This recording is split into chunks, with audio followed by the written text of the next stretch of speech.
I was in a meadow. It was lovely. Butterflies everywhere. Flowers blooming. It was picture perfect.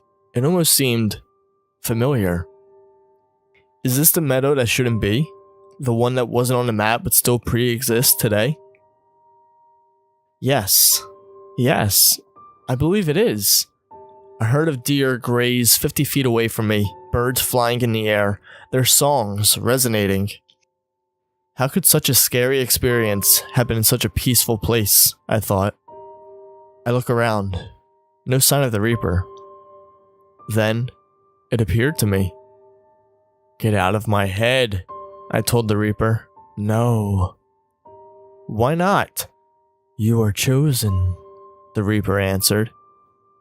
What? What do you mean chosen?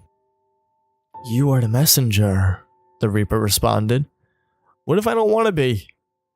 You do not believe? You are chosen. You are the messenger. The Reaper still had his hood on. Now I could see the Reaper in closer and fuller detail. His cloak was in shambles. Cuts, tears, holes. I see spots on his black cloak that are seemingly darker than the rest of the cloak. They're almost red. Blood? His pickaxe's handle was rotting. Moss was growing in places. The pick was rusted in most parts. The Reaper took off his hood. His eyes, bottomless pits, darkness filled. In his eyes are bright yellow lights. Think Jawas from Star Wars. Almost like that, but brighter. His skull was covered in a black dust. Coal, presumably. Some white splotches showed. Who are you? I asked the Reaper. An omen, the Reaper responded. No, who are you? What was your name? I asked. That you shall not know. No one will know. Ever, the Reaper said. Are you ashamed? I asked the hooded figure. No more questions. Listen, the Reaper ordered. He began to point at me with his rotting fingers. In some spots there is flesh, in others, stark white bone.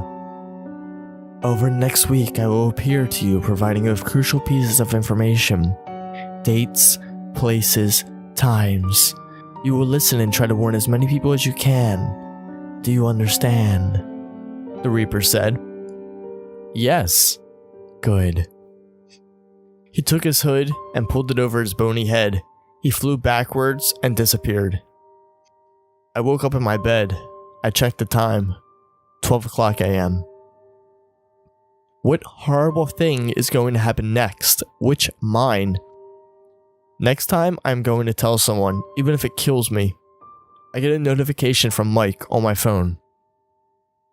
What did you see? Did you see it? The Reaper?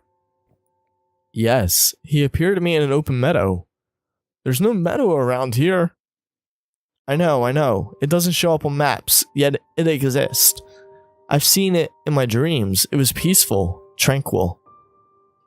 Hey, are you going crazy? I don't think so. What do you mean, I don't think so? The next time the Reaper tells me something, I'm going to tell someone. No doubt about it. Even if he comes to me in the middle of the night, I don't care. If it means saving lives, I'll do anything, no matter what. What if no one believes me? That would definitely stand a difficult challenge. I fell into a deep sleep. I see images of Ray, the Reaper, the meadow, the faces of the now dead miners. I toss and turn. Boldy Mine, August 8th, 2018, 3:48 p.m. Do something. The Reaper spoke to me. I shot straight out of bed.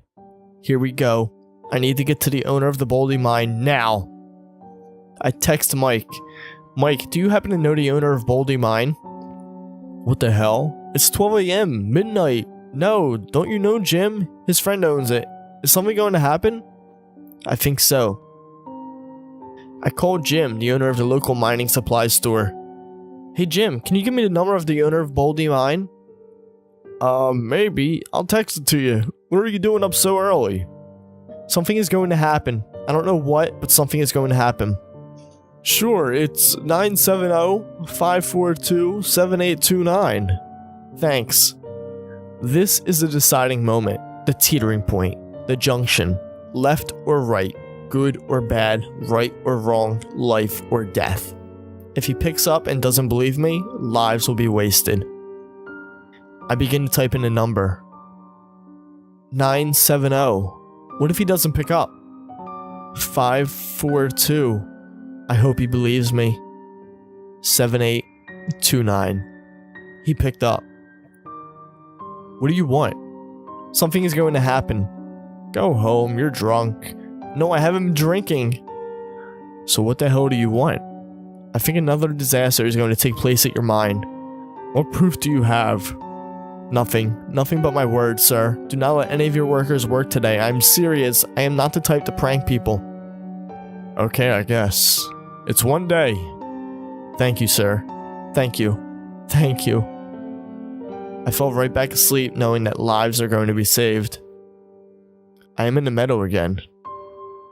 You have done a great service to yourself and the greater good. I honestly couldn't have done it without you.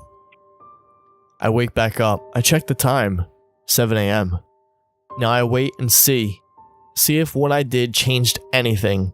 Does it save any lives? Was it the right thing? It had to have been the right thing, right? I take a quick shower and get dressed. I hop on my bike and head over to the museum. You did the right thing, the Reaper speaks. I know. I make it to the museum and walk through the front doors. He's right here today. I want to speak with him. Yes, honey. Back where he always is, the little old lady says. Thanks. I knock on the door to the office. Come in. I open the door and walk in. Hey, Ray. How are you? Good.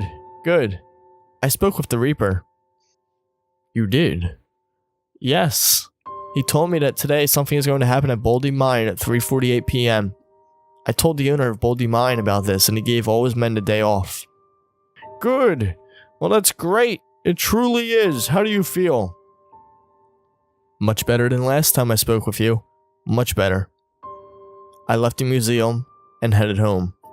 I watched TV and movies for a couple hours, went to work, all the everyday stuff. When I was clocking out of work, I saw a strange man in the distance. He almost seemed hunchbacked. I only saw his back, so I couldn't see his face. He turned around, his face was only a skull. I almost jumped back with fear. I looked away. It's so gruesome. You shouldn't have done that, mister.